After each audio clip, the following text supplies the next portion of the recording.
Welcome back to The Explainer. So today we're taking a completely fresh look at a dataset you probably think you already know inside and out. But listen, we aren't just going to look at these texts as simple repetitive little songs. Oh, absolutely not. We're going to treat them as what they actually are, a highly rigid, flawlessly documented universe that is governed by some completely bizarre natural, mathematical, and social laws. You know, when you strip away those bouncy melodies and actually dig into the data, you discover a world that is intensely structured. Okay, let's dive into this using 4 mock academic disciplines. We've got ecosystems and exotic habitats, the mathematics of populations, social behavior and deception, and finally, infrastructure and unalterable fate. Starting things off with Section 1, Ecosystems and Exotic Habitats, specifically the Old MacDonald Anomaly. To really understand the biology of this universe, we've got to look at the sheer, mind-boggling biodiversity contained within just a single agricultural zone. I mean, think about it. On one hand, you have your standard domestic livestock, right? Cows mooing, pigs oinking, horses neighing, the usual suspects.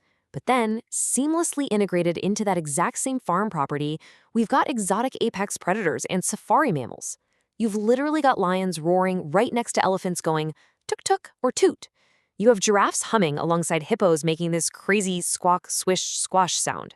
It's a total biological melting pot that completely defies all known rules of habitat segregation. And right in the middle of all those exotic creatures, we hit a massive acoustic anomaly. The zebras on Old MacDonald's farm? Yeah, they don't make organic animal noises. Instead, they communicate almost exclusively through what sound like electronic, high-frequency bursts. Gip, zip, zap.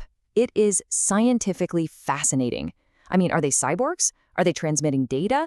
The text doesn't explicitly say, but it's such a vital, weird detail of their ecosystem. But wait, this biological integration actually goes even further. These animals aren't just roaming around the pastures. They're actively utilizing public infrastructure.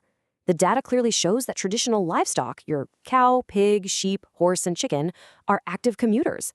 They are documented riding the bus, going round and round all through the farm, continually vocalizing their respective noises while in transit. It's like a perfectly synchronized biological transit system. Which naturally brings us to a huge question.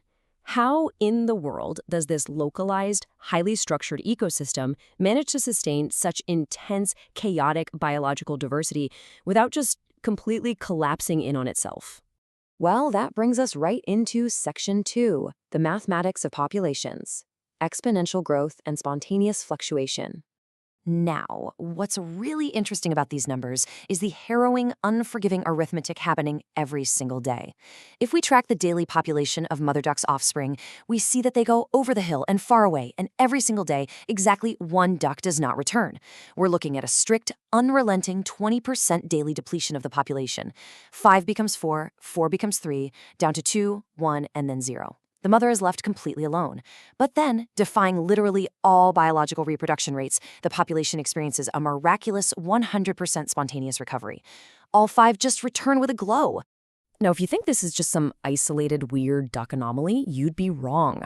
We see the exact same 5 to 0 to 5 mathematical decay and spontaneous return mirrored identically in the Xena dinosaur population. Mama Dino roars, the 5 little dinos deplete day by day down to 0, and then suddenly, boom, all 5 come back once more. To put that into perspective, this proves that this matched fluctuation pattern isn't a fluke. It's an actual universal law of physics in this world. We also see these strict mathematical laws governing movement and action. Take the insect population, for example. The ants don't just organically wander around. They march in highly choreographed, multiplicative formations. And as their numbers grow exponentially, from 1 by 1 all the way up to 5 by 5, they are compelled to perform exact corresponding physical actions. 1 by 1, they suck a thumb. 2 by 2, tie a shoe. 3 by 3, climb a tree. It's this unyielding algorithmic sequence of behavior, all just to get out of the rain. And this mathematical rigidity, it even infects their language. We can actually track this progression by observing the farmer's dog, Bingo. Over time, the canine's very name is subjected to a systemic mathematical degradation. Literally letter by letter, the verbal name B-I-N-G-O is erased and replaced by physical gestures. First it's a clap, then it's patting the legs, then patting the head, and finally jumping.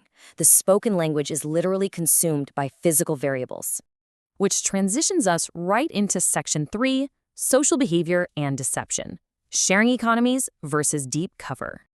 Let's see how this builds our understanding of their overall economy. Enter the Baa black sheep model. This represents a highly functional, perfectly equal sharing economy. The sheep generates exactly 3 bags of wool, and it yields 100% of it happily.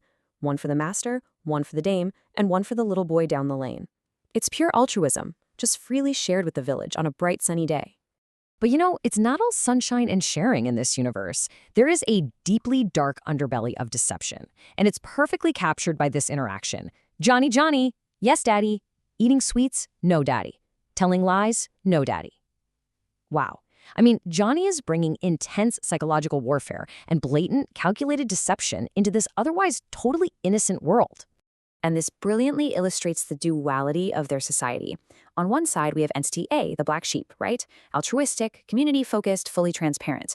And then on the other side, we have entity B, Johnny. He's defensive, hoarding his sweets, and actively engaging in this tense, rebellious standoff with the central authority figure, his father. So how does this deception end? With a pretty chilling resolution, honestly. The father doesn't trust the verbal denial at all. He bypasses it entirely with a forced physical inspection, open your mouth. And it culminates in what can really only be described as maniacal laughter. Ha ha ha. The entire facade completely unravels. Moving on to our final section, Section 4, Infrastructure and Unalterable Fate, the Limitations of State Power. I'm talking, of course, about the Humpty Dumpty incident. Now, we need to treat this not as a gentle tumble, but as a catastrophic, tragic civic event. Humpty Dumpty had a great fall from a wall. That is a catastrophic failure of elevated infrastructure, and it fundamentally tested the limits of the ruling government. And the state's response? It was absolutely massive. They didn't just send a local medic, they deployed their highest-level emergency response units. All the king's horses and all the king's men. A completely militarized maximum state apparatus was immediately dispatched to deal with this single fallen egg. But they failed. They couldn't put Humpty together again. And this exposes the harsh, unalterable reality of this universe. On one hand, you have the triumphant bus, this symbol of unstoppable mechanical perfection, its wheels turning round and round forever. But on the other hand, you have the tragic egg, a permanent casualty. It proves that while public transit will always function, broken individuals in this world simply cannot be fixed, despite the absolute maximum intervention from the king's entire cavalry. And yet, despite that tragedy, the universe simply moves on. On the little farm, it's a brand new day. Come along, let's laugh and play. The sun is up, the fun's begun. Morning's here for everyone. It is a relentless, almost eerie optimism that just washes over the farm every single morning. It completely wipes the slate clean. The ducks reset, the animals get back on the bus, and the entire board is just reset for another day. Which leaves us with one final, deeply provocative question.